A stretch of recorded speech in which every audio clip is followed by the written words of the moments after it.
Hi, Dr. Gottfried. Thanks for being on the show. My pleasure. Happy to be here. Yeah, it's great to have you. And I've been following your work for a really long time. My wife was actually really into your books way before me, years ago. And Fantastic. so so that's how I got introduced to you. So we'd love to get started with a pretty basic question we ask a lot of people on the show, which is about you. And for you, really, I would love to hear a little bit about how you got so interested in women's health and also obviously into the more integrative and functional and personalized approaches to medicine. And I don't know if there's a personal story there, but very curious about what got you so interested. Well, I think there's almost always a personal story. And I love Brene Brown's quote that stories are data with soul. So I didn't start out interested in women's health. I actually started out interested in neurology. So it kind of cracks me up now because I can't even imagine being a neurologist. But what happened for me was that I grew up with a beloved grandmother who was diagnosed with Alzheimer's disease. And when I was growing up in Maryland, she used to pick me up at the bus stop and drive me home to her house. My mother worked full time. And she started to get lost driving home on these very familiar roads. And I could just remember, that look of panic on her face as she couldn't figure out where to go, which way to turn.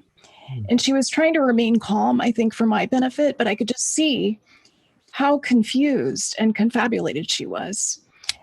And maybe what was the most worrisome in all of this was that when she was diagnosed with Alzheimer's disease, there was absolutely nothing that could be done to help her.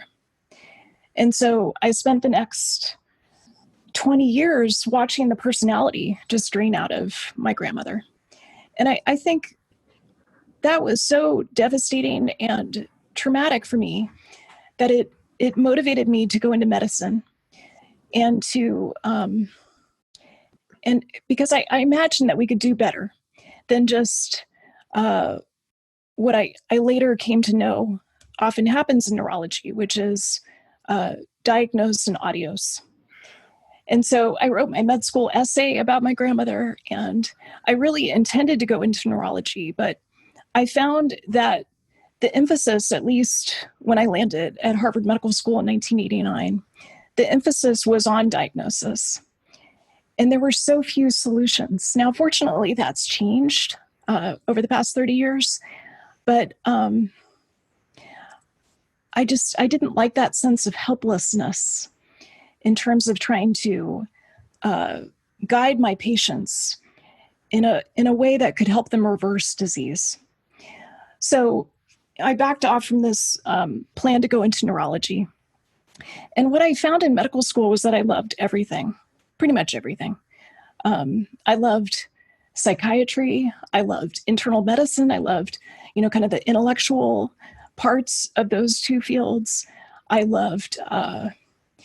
even loved radiology. I loved brain scans. I loved ultrasound and kind of this ability to look beneath the skin at what's going on at a deeper layer. I loved surgery. And it wasn't until the end of third year that I did my first rotation in obstetrics and gynecology. And that's where I felt like it all kind of came together. I had this moment of witnessing my first birth. And that was just a transcendent experience. And I just felt like I had come home. So that's how I got into women's health. And, the more I got into women's health, I also realized, wow, there's a lot of work to be done. Because at that time, Premarin was the number one prescription for women. It was a prescription, to help with women as they went through the aging process and perimenopause and menopause. And yet it had never been tested in a randomized trial. Hysterectomy was the number one surgery that was done on women. And I just felt like, okay, this is a place where I can really make an impact. And not that that's the most important thing, but it just helped me because I felt like the personal was political when it comes to women's health. So I did, the mainstream conventional training in women's health, as you know, but then even that failed me. So I would say that was the epiphany that led me to go into more of an integrative and functional direction. And that came when it was a series of experiences, but it started with postpartum depression when I was 32. And I would say the epiphany occurred when I was in my mid-30s. I couldn't lose the baby weight. I felt so stressed trying to balance work and family. And I just felt like I didn't have solutions from mainstream medicine. And I remember the moment of going to my primary care provider. And I think this is true for a lot of us that go into integrative and functional medicine. But I went to my primary care provider and I, sort of went through my list of woes, including PMS and this baby weight and feeling so stressed.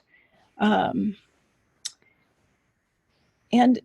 also losing my libido. So I just, I had this really hot husband, but I wasn't attracted to him. And I remember this physician said to me, well, here's a prescription for an antidepressant. Here's a prescription for a birth control pill. And to kind of top it all off, he said, the simple math of weight loss. You just need to exercise more and eat less. And he even wrote it on a whiteboard in the exam room. And so at first I felt shame, but then I got angry. And I think it's that anger, when it's directed in a healthy way, that can really start a revolution. That kind of righteous anger that if I'm facing this as an OBGYN, being told the wrong thing, not even having a diagnosis of depression and being offered an antidepressant, being given a prescription for a birth control pill because supposedly that solves every hormonal problem that a woman has, at least until menopause and maybe past menopause. And then to be told this wrong thing about the calorie myth, it got me to realize so many millions are facing this same problem. So I left his office, I went to the lab, and that was the first time I checked my hormones. And, I found that my cortisol was 3 times what it should have been. I had insulin resistance. I had no idea. I was in a pre-diabetic state. And that was why weight loss was so hard and probably was related to the inflammation and the mood issues I had. And so that was really the pivot for me, where I said, there's got to be another way. And I'm going to figure this out. Like, I'm going to apply what I know from my medical training and knowledge to my own situation and then share it forward with my patients. So that's how I became integrative and functional. Well, thank you. Thank you for sharing that.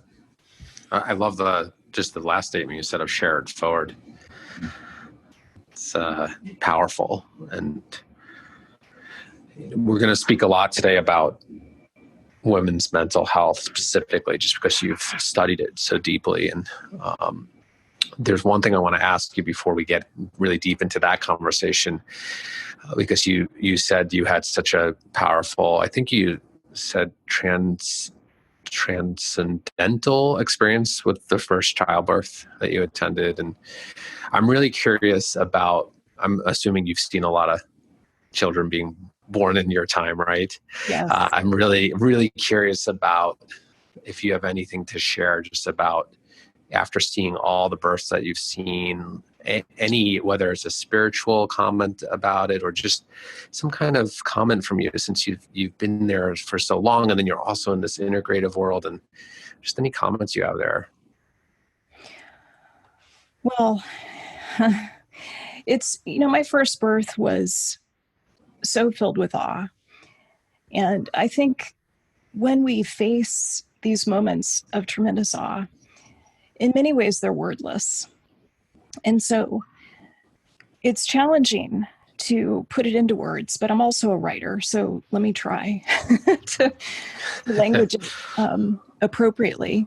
I think in many ways, when we create the language around an experience like birth, we have to be careful not to reduce it, not to be overly reductionistic. And so I think there is something just spiritually awesome about watching a birth. I've seen all different types of births because, I've seen close-knit families of all different stripes and types. I went from Boston, Massachusetts to San Francisco, and my first night on call at San Francisco General Hospital, I was taking care of a woman who was in labor, and she was a substance, she had substance use disorder, and she was addicted to heroin. And I walked in on her in early labor, and she was injecting heroin into her neck veins. And nothing in medical school had prepared me for that moment. So it is an incredible time in a woman's life, in a family's life, however you define that family, and I define it very broadly. It's also a time where I think trauma and socioeconomic inequalities come to bear. And it's, in some ways, talking about birth as a transcendent experience may make me sound a bit privileged. I think we have to be careful as we talk about it. But for me, there was something about the experience of those first few births that gave me a sense of radical health and sort of what I would call the really honoring the biology of a female. There's lots of differences between men and women. And I want to be careful not to be too gender binary here. But one of them is pregnancy. And I think pregnancy and birth and the postpartum period is just a really rich time, can be a very rich time in a woman's life. And another influence that I think made that first birth so transcendent, as well as the next 10, and I think I've delivered somewhere around 5,000 babies, was that I was taught obstetrics initially by midwives. And I think this was a really important part of my education because I got to witness normal birth. And it was, this was at a birth center at the Brigham and Women's Hospital in Boston. And I got to see that there's a model for birth that's much less medicalized, much less interventionist, and sort of the range of what's considered normal is much broader. If you look at a labor curve, kind of that S-shaped curve that women are supposed to fall onto, and if they don't change their cervix in active labor 1 centimeter every hour, then you got to do something. You got to crank up the Pitocin or do something, break their bag of water. And I was fortunate to learn not diseased birth, but the birth of health. So I think that really influenced me. I mean, it certainly colors the way that I take care of patients now, because we all know that medicine, I think the chair or the chief of Mass General said this, medicine is one of the only industries that doesn't study its own gold standard of health. And instead, what I learned was the biology of disease. I wasn't taught about the biology of health, except by the midwives. So I think that experience with midwives was very rich. And I don't know if, I imagine you guys might have something to say about the birth experience, the transcendence of birth. It's also such an interesting time of looking at our addictive pattern around control. because birth often pulls that from you. You go into your birth maybe with the birth plan, and I want it to be like this, and I'm going to be in the hot tub, and I'm going to, I want this, I don't want this intervention, but I'll take this one. I want an epidural at this point. And birth often just sort of takes that birth plan and throws it out the window. So I'm talking about a lot of different threads here. Any comments or feedback from you guys? Well, I can certainly relate to the contrast between medicalized birth from my obstetrics rotation in third year in the 90s at Vanderbilt. I didn't know that birth could happen without a lot of tears from the baby. And so when I was in my early 30s and my wife said, I want to have a home birth, it scared the shit out of me. and I had to be worked with to imagine the possibility of birth as a healthy, natural process that didn't need to be so medicalized. And we were fortunate that our birth plan actually unfolded in the way that we wanted it to, and stayed at home and stayed in the water. And when my daughter came out, and I caught her a little over 18 years ago, and she just looked around without any distress, I was scared. I didn't know what was going on. Yeah. Like this reaction was so novel. Yeah. Mm-hmm. Yeah. And so for me, it's kind of a theme reflected back from what you're sharing of, going through the very heavy technical medical training model and then having a personal experience. And I've had so many other ones too, but that kind of leads you personally to question whether, the oral contraceptive pill and the antidepressant and the, bogus caloric recommendation has anything to do with what we should actually be doing. And then, like you said, expanding that out and paying that forward into, how can we bring it, I think as a practitioner, I feel a little bit hypocritical if I'm not offering to my patients what some of the options are that I would choose for my own health. Absolutely. Beautifully put. Thank you. Well, it's good to know that you had a home birth with your daughter, because I think that's, in many ways, that's what we're meant to do. I think this idea that other people deliver babies is completely wrong. I think it's ideally that family unit with you catching your baby, your wife delivering your baby, you catching your baby. That's just such a powerful psychic experience, I think, for coming into the world. And, Will, you and I think Keith too, we've talked about sort of this through line of trauma and how common trauma is.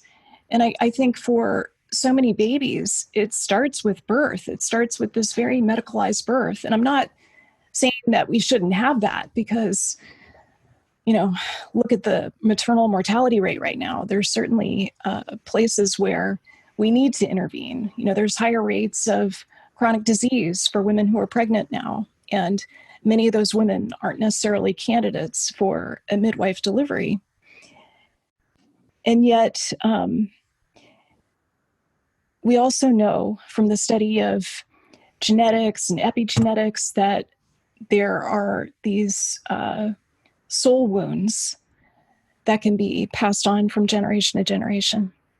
So I'm so happy to hear that you had such an atraumatic birth for your daughter. I just think what an incredible way to start her life. Yeah, I think it was a healing for me, because the pictures of me as a newborn have lacerations and bruises all over my head from the forceps and, the medicalization of that experience. Yeah. Yeah, me too. I was a forceps baby. I remember reading once that forceps babies have higher IQs, and I just thought, that's kind of a horrible way to improve your IQ. But my mother, she was anesthetized. I was basically yanked out with forceps. It sounds like you probably were too. And my father was like off in some waiting room. And that was in 1967 in a pretty progressive state. So it's, we have a lot of collective trauma around birth. Yeah, and I also want to echo your sentiments about, thank goodness for the medical backup in case things do go off the rails. Yeah. Definitely. Yeah, we had an amazing experience with our daughter, and it was very intense and challenging. It was in a medical setting with a nurse midwife, which was, wonderful nurse midwife who just held such a great space for the process. And there was a couple really big things that came out of it for me. Meeting my daughter it's sort of hard to put words on that. Like you said, some kind of transmission. I don't really know how else to describe it. But the other thing that came out of it for me that I kind of assumed would come out of it, but not to the degree that it did, was I had already thought of myself as a progressive man who valued women and had respect for women. But after watching my wife, the way she met the birthing experience, my respect for her, my respect for women, it sort of was like a quantum leap in that sort of, whatever that internal gender divide is. It was just sort of a quantum leap of just like,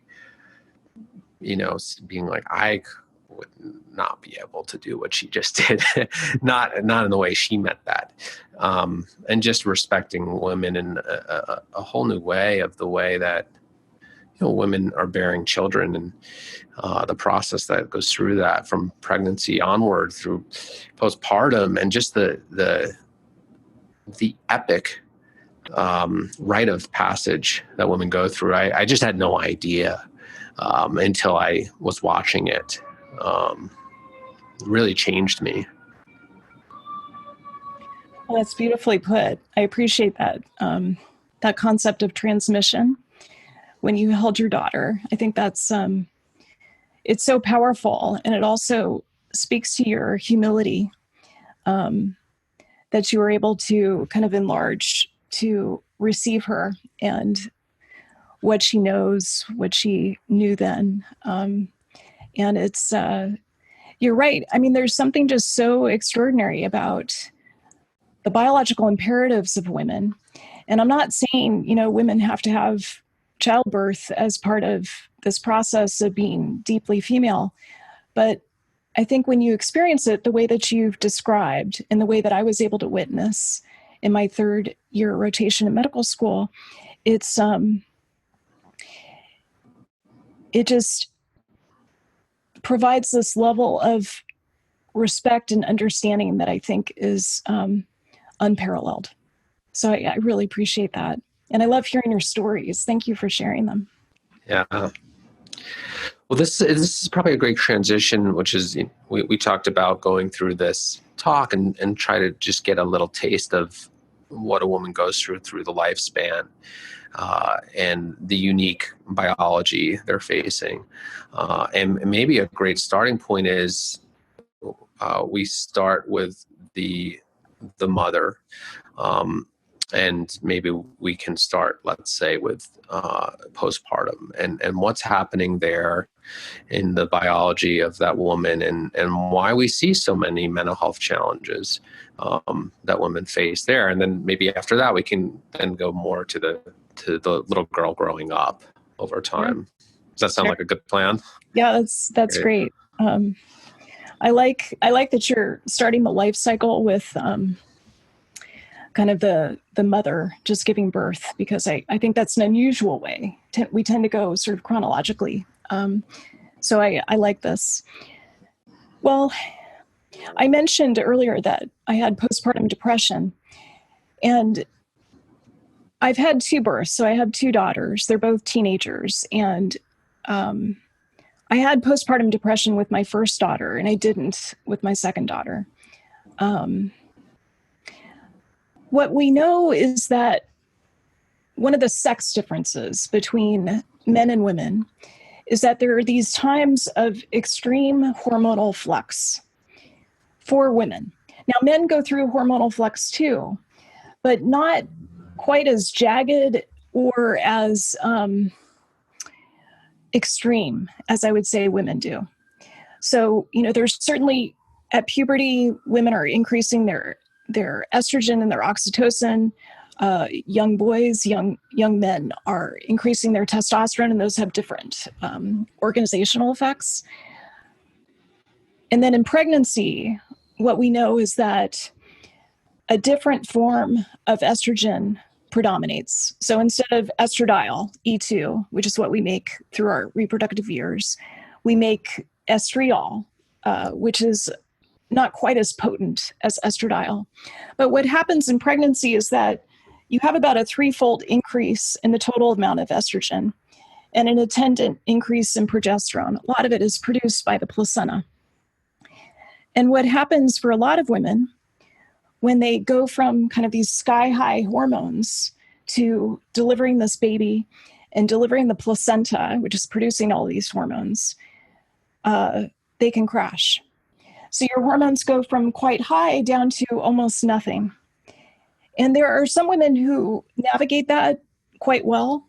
I think the women who are prepared for it, who have a lot of support and have the freedom and flexibility to really focus on, cocooning with their baby and with their family, those women often do better. But some of us, maybe related to gene-environment interactions, don't fare so well. And I sometimes joke that this is a preview of coming attractions in perimenopause, what happened for you postpartum. And I'll share a quick vignette, which is, I'm an OBGYN, and I remember breastfeeding my daughter. My milk had just come in, so I was like 3 days postpartum. And I was just sweating like crazy. So I'm breastfeeding my daughter. I'm sitting in bed. It's the middle of the night. And I'm so hot. It's like 68 degrees in our room. I'm so hot and I'm sweating profusely. And I'm looking around. I'm just like, what is going on? Why? What is happening? And then I was like, oh, duh, I'm having a hot flash. Like I'm having night sweats. Like I would have to change my nightgown every night. I'm having hot flashes, night sweats, like the classic vasomotor symptoms. And I didn't put it together because I was in a perimenopausal state. So when you're breastfeeding and you're breastfeeding exclusively and you do that for some period of time, you're in a menopausal state. It's reversible, hopefully. But what we know is that it's a very vulnerable time for women for a few reasons.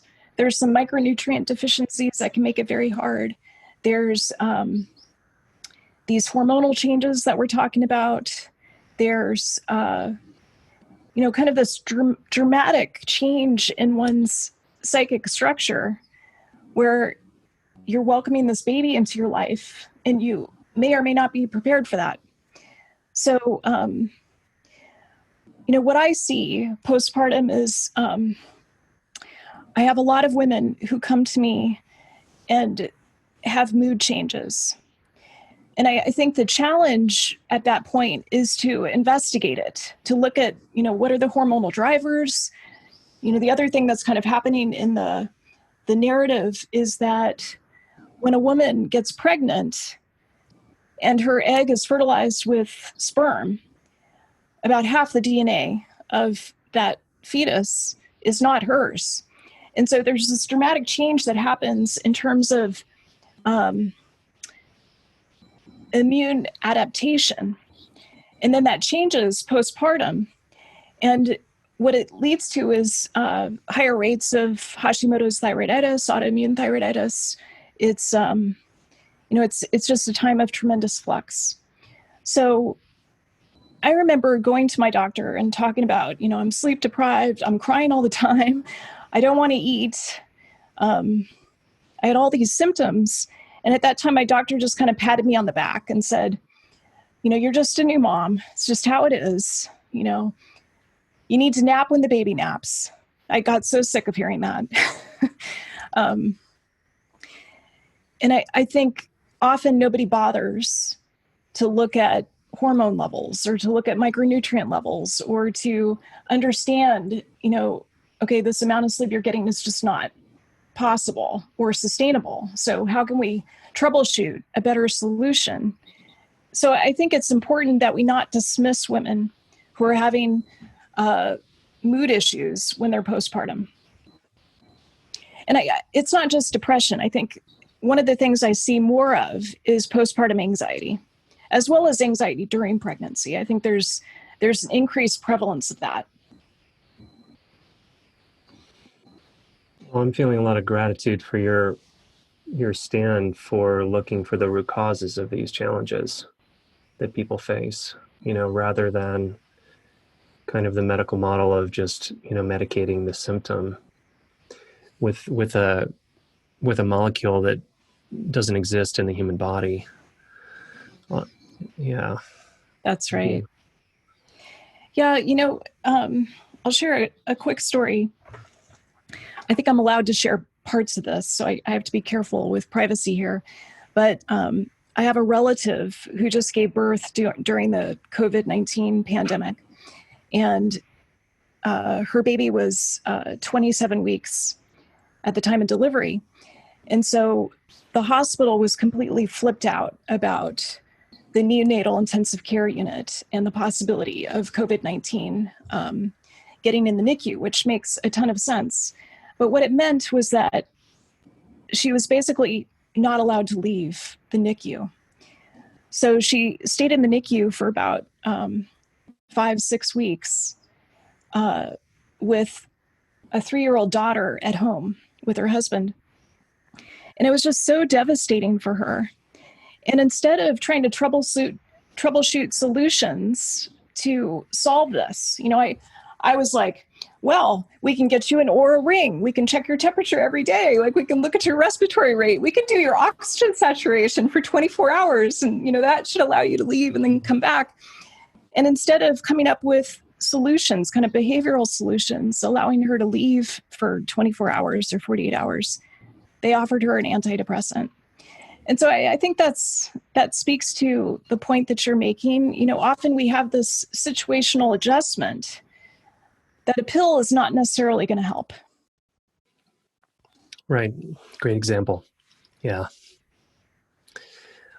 Yeah. And it's sort of your example. Thank you for sharing that vignette, because it brings up for me this bigger theme that I think we see a lot is the medicalization of emotion, of grief, the refusal to actually feel those feelings of, in this case, estrangement from a 3-year-old at home, right? And the impact on that child to have the mom gone for 5 or 6 weeks, for example.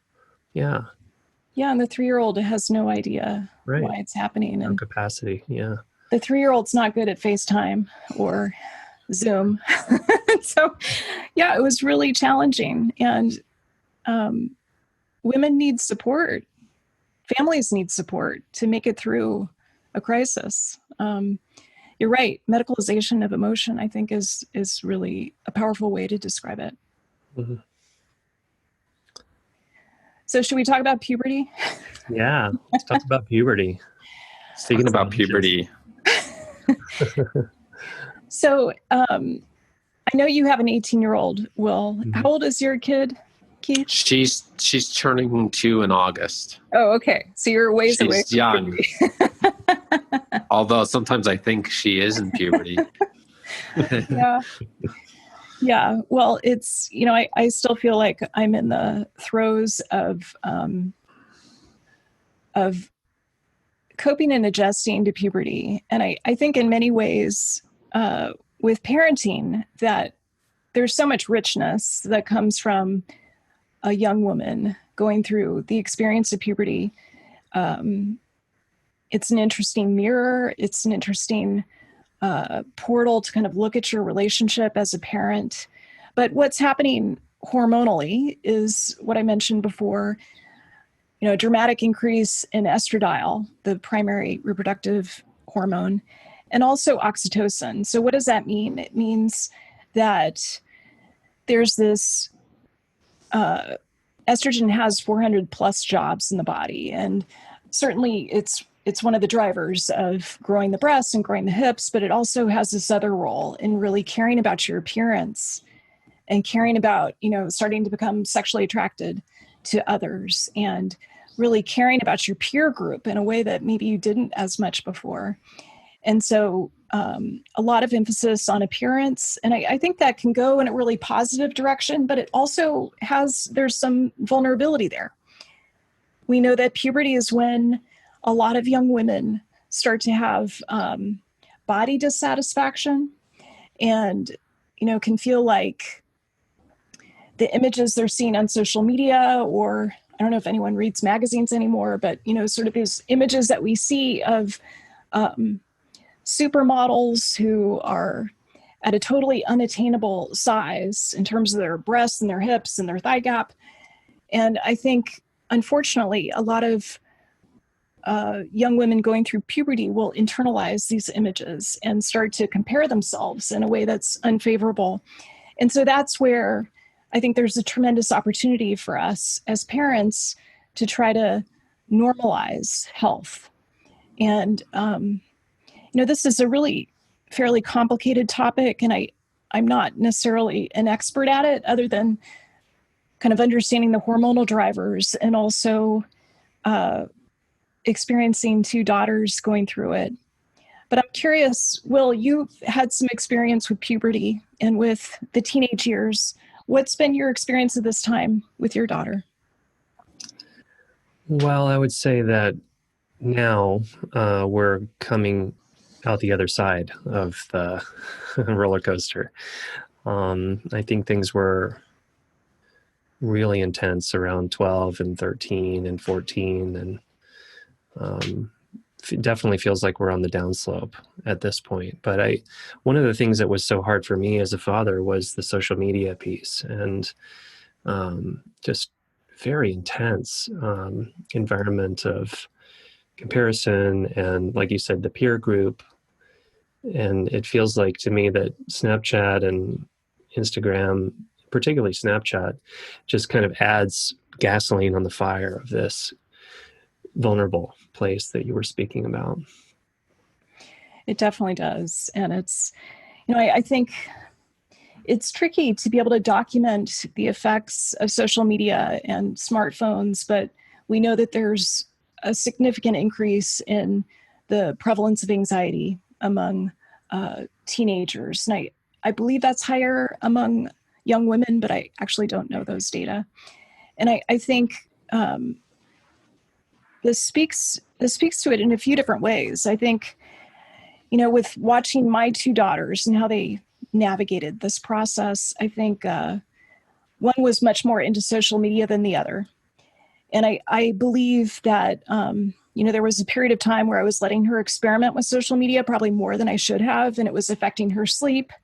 And she was just on Snap way too much of the time. She wasn't present for conversations. And she had a lot of anxiety. So on the one hand, I think social media can be used as a force of good in terms of spreading awareness. I think of, for instance, the anxiety campaigns that I've seen on social media in terms of destigmatizing it and raising awareness and having people share their story of what anxiety feels like. On the other hand, we still have to be shepherds as parents. And my daughter didn't like it when I started to lock her phone away at night. But I felt like it was really necessary to safeguard her health. I think another important piece is disordered eating, which I think rises out of many of these same issues. And I'm curious about your experiences with disordered eating. But that's certainly when I started to have problems with what I now think of as food addiction and eating for emotional reasons, eating when I was happy, eating when I was sad, restricting food, binging on food, purging with both making myself vomit and also exercise. And And so I'm really sensitive with young women about body image, about, how do you help them create a sense of wholeness? Because I think what really comes through in puberty is this emphasis externally to be perfect. And that's not, that doesn't work for anyone. We're not meant to be perfect. We're meant to be whole.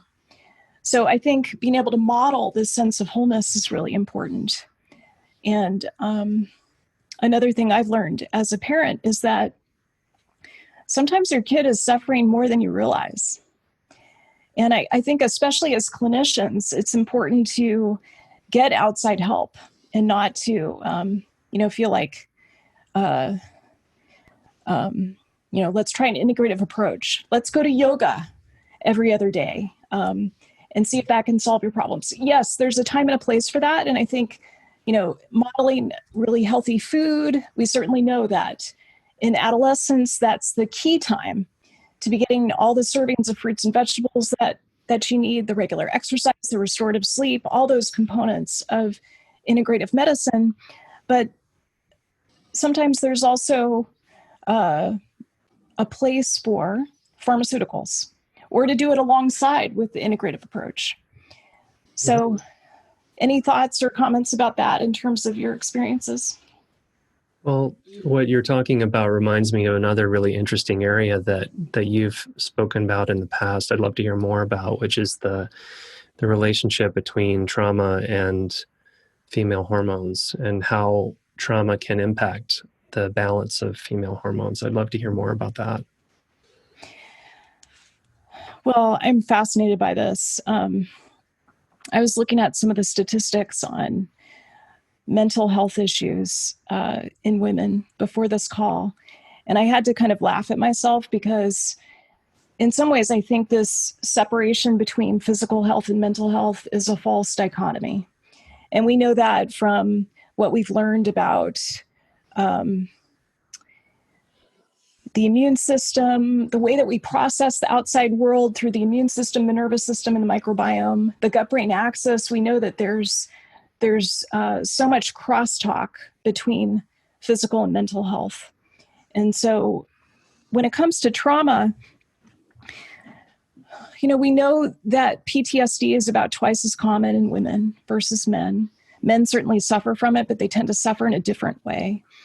And with women, what I saw was that the lifetime risk for a man of post-traumatic stress disorder is about 5 to 6%, and it's about 10 to 12% in women. And I read that and I thought, that seems way too low because at least from what I've seen over the past 25 years, I think it's much more common in my patients. And I think our ability to diagnose it maybe needs to be revisioned. So how does this show up in terms of hormones? Well, we certainly know that that trauma can impact the control system for at least sex hormones and probably beyond sex hormones. So what I'm talking about here, of course, is what's known as the hypothalamic pituitary adrenal axis. I like to think of it a little more broadly as the hypothalamic pituitary adrenal thyroid gonadal gut axis, because I think all of these are interrelated and interdependent. So trauma affects all of them. We know that, for instance, trauma and high cortisol levels are associated with increased intestinal permeability. We know that women with low cortisol, kind of a flat diurnal pattern, that's associated with a greater risk of both post-traumatic stress disorder and also fibromyalgia. And the way that I think of those folks, of course, and I've heard you talk about this, Will, quite a bit, is that those are folks who've already gone through several stages of physiologic response to the trauma that they've experienced. And they're on, kind of the burned out phase, the flat phase. And I don't use the term adrenal fatigue. I think it can be helpful, but I think of it more as HPA TGG, dysregulation.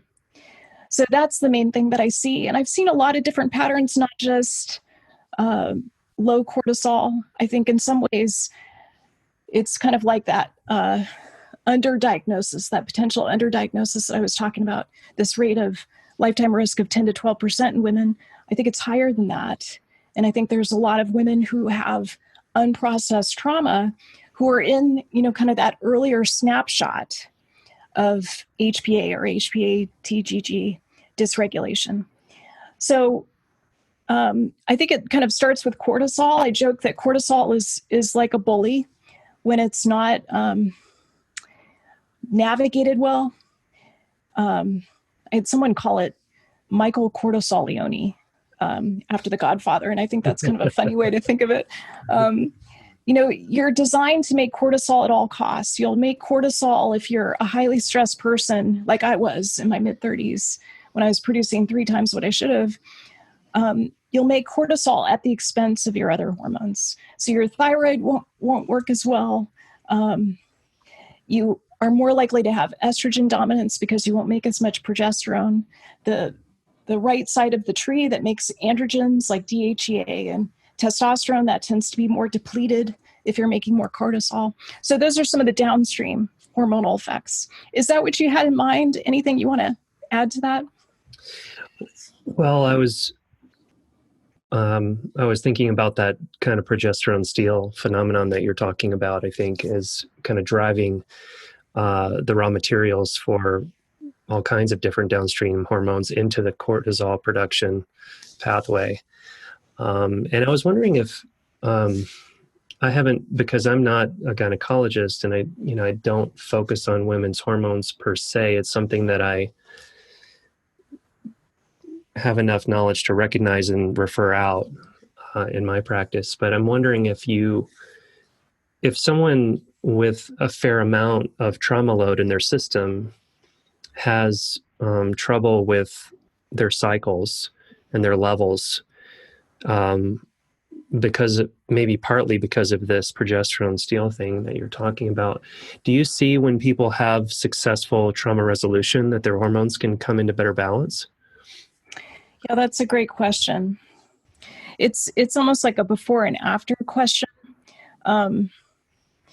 And I don't know that I'm trying to go through my memory banks to see if I've got some good cases to demonstrate that.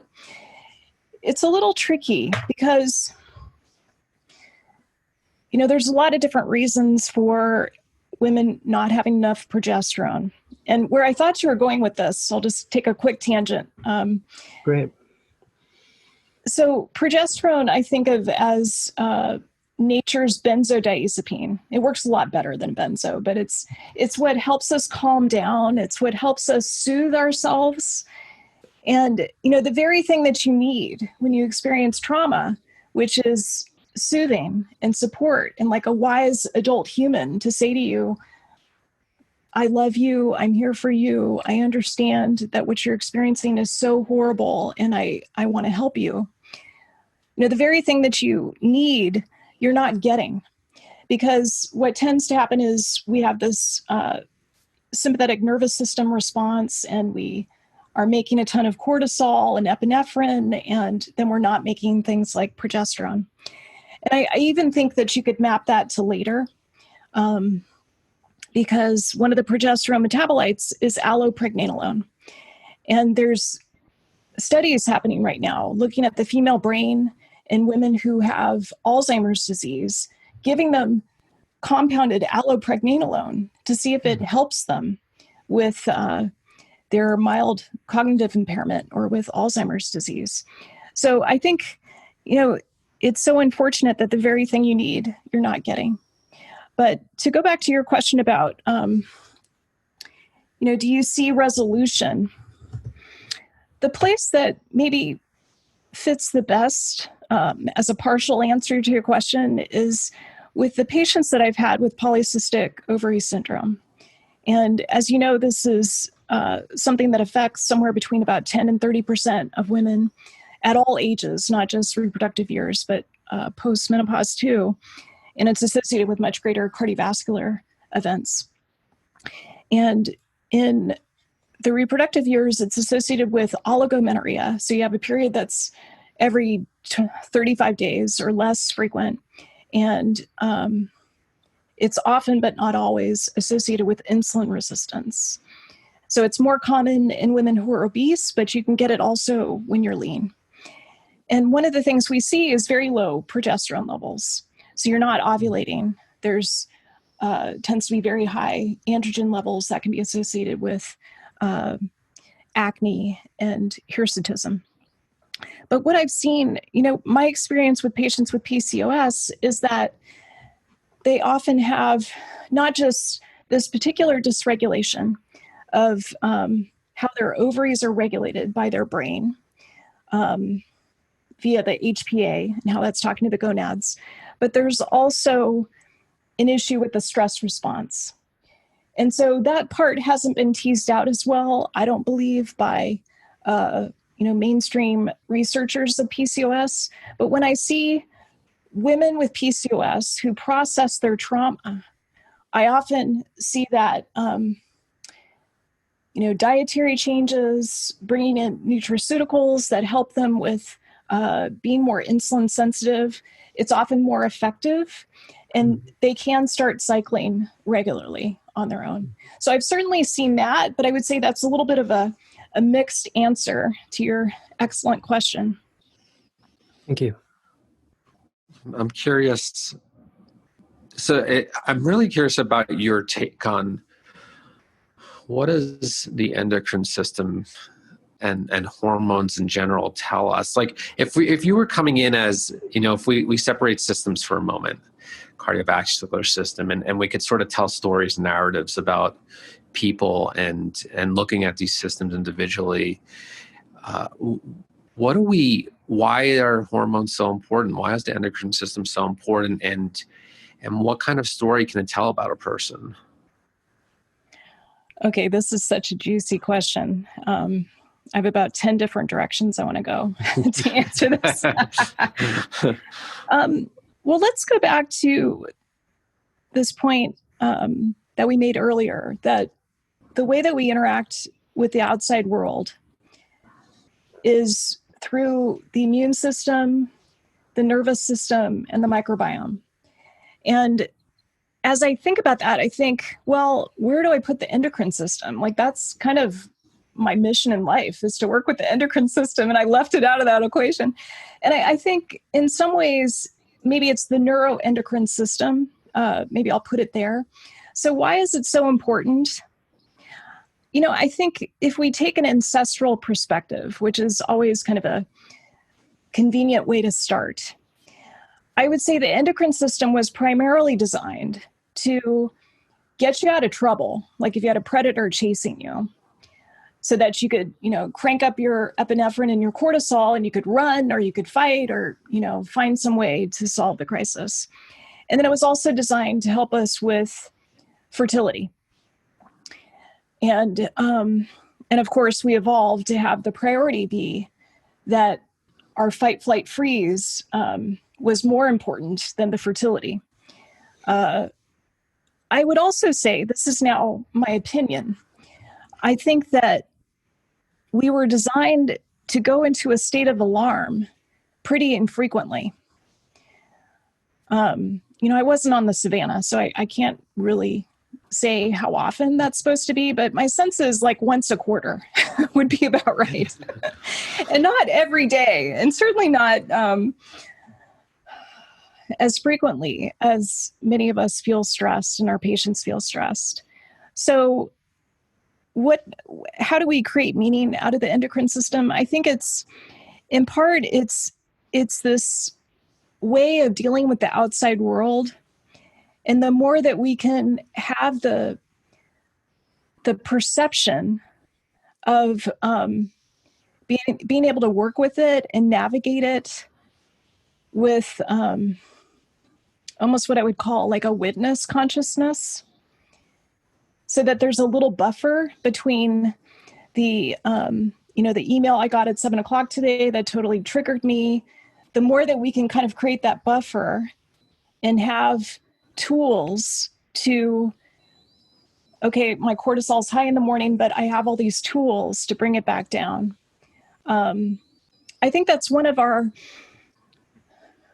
sort of life objectives is, I'm being very careful here not to use the word control, but to have a sense of mastery. So not so much that your endocrine system is controlling you, but that there's kind of this way of meeting it in the middle. And Keith, you were saying something about how your wife met the birth process, which I really loved, because what I hear as a subtext is this sense of empowerment and also your deep reverence for how she went through that process. And I would say that's exactly what I'm talking about with the endocrine system. Like, it's a way of meeting the world with a sense of mastery, with a sense of options, with a sense of, I'm not completely driven 100% by biology here. Mm-hmm. I have some ability to navigate this. So I don't know if that answers your question. That's one train of thought. Any comments about that? I mean, I think it definitely was a great answer to the question, and it was obviously a very somewhat of a medical philosophical question, and it was a great answer. And we have a handful of minutes left, and obviously we didn't get through the life cycle, which I imagined we wouldn't, because there's just so many. We could spend hours with you, obviously, but I think a good place to go with the last kind of question here is about women's empowerment, because you were speaking to that in the endocrine system. And what would you say, just for women in general, about how to get more empowered in their health? And where do they start? Should they be going into their doctor and saying, hey, let's look at my hormones? Or should they be doing things with their diet? Or just what would you say in the beginning of just helping women get more empowered in relationship to their own body? Well, I love that question too. I think it starts with knowledge. And in many ways, just like there's not one size fits all when it comes to anxiety or depression or PCOS or hot flashes and night sweats, there's not one size fits all when it comes to empowerment. I think many of us have different tasks at hand. And what I find is that my personal tasks with empowerment tend to keep coming up until I work with them in a way that's skillful. So, yes, I do think that I don't know that everyone needs to get a hormone panel. I would certainly, be in favor of that, because I think especially for women before the age of 40 or 45, it can be very helpful to know what's your base case. Especially at a time where you feel fantastic, and that's not when you typically want to get a blood draw. But, if I know what a patient's TSH was when she was feeling fantastic at age 32 or 28, it's much easier for me to manage her thyroid going forward. And if I understand kind of the estrogen progesterone tango that she had when she was in her 20s and 30s, it can be easier to prescribe bioidentical hormones later. So I do think part of empowerment is testing, but I would put it a little broader. I would say this is more about becoming a scholar of your own health, because no one's going to do that for you. I mean, even if you have a very collaborative clinician that you're working with, that goes a long way. But what we know from healthcare studies is that about 1% of your time is spent with clinicians or with the healthcare system. 99% of the time you're running around making choices about the food that you eat and whether you're going to exercise today and what the exercise is going to be and how do you talk to your beloved and, all those thousands of choices we make each day. So I would say empowerment starts with knowledge and identifying any knowledge gaps that you have. What I was taught to do, and what I hope I don't teach to my daughters, is that you outsource your health to your clinician. And we all know how that's worked out. Like we know the punchline. And so I really want to encourage people to not do that. And I think that's true for hormones. It's true for health. We were saying earlier, that medicine is the only industry that doesn't study health as a gold standard. I think we need to do that. And my background is also in bioengineering. And I think that what I hope we're heading toward with what I think of as, kind of deep medicine, precision medicine, integrative functional medicine, what I hope we're heading toward is to really be able to quantify health for each individual. And for some folks, that's going to be a pretty dense data cloud, like nerds like me. For other folks, it may be, a 10-point panel that they get once a year of different labs, not just hormones, but other things too, like hemoglobin A1C and, where are you with your fasting glucose and what's happening with your lipids, things like that. I would also say what I've become increasingly interested in is befriending your brain, like really knowing your brain and your mind better. And I think we're at this really interesting place in history where we're able to do that more than ever before. So I would say empowerment is all of those things, and it also needs to be defined by the individual. And I'm happy to coach and help with that, but I want to be careful not to project my values when it comes to empowerment onto another person. I think we all have to come to that sense of empowerment and how we define it ourselves. Thank you. That was a great answer. I'm curious about, as we wrap up, any books of yours you want to point people toward right now, or ways they can connect with you and learn from you, and what you would like to say there? Sure. Well, I'm on social media.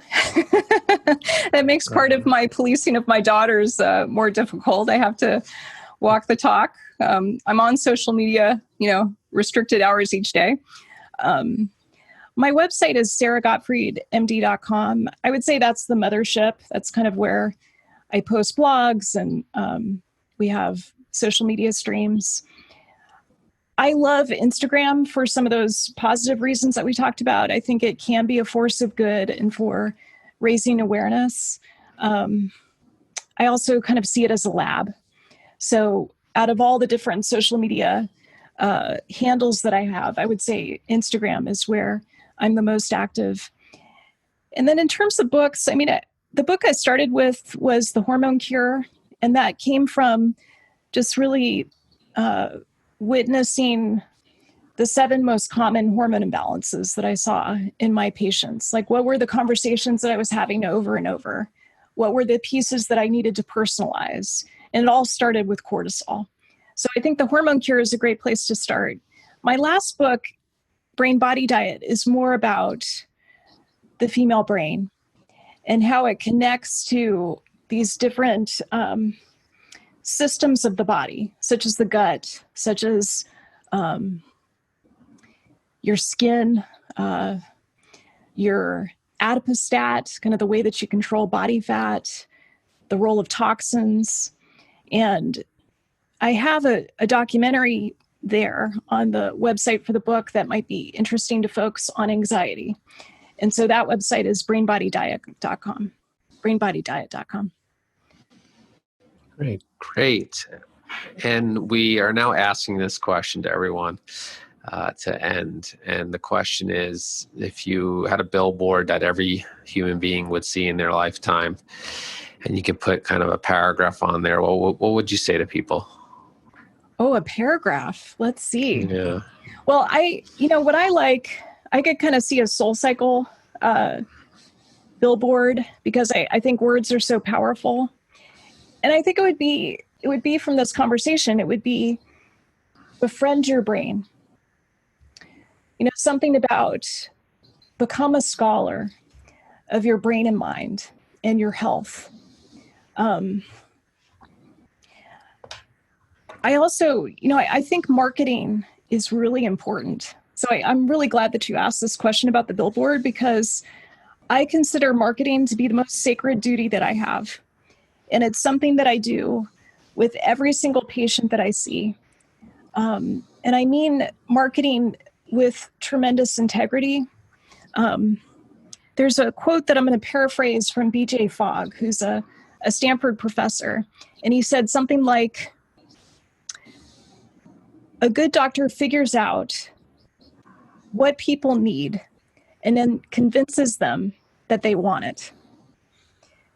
And so I would say that billboard needs to convince people of something that they desperately need. And I would say we need more of a focus on the brain and the mind and how to make it better. Great. Well, Sara, thank you so much for being on the show. Such a pleasure to have you. So much fun to be with you guys. Thank you for all the work you're doing in the world. It's so important.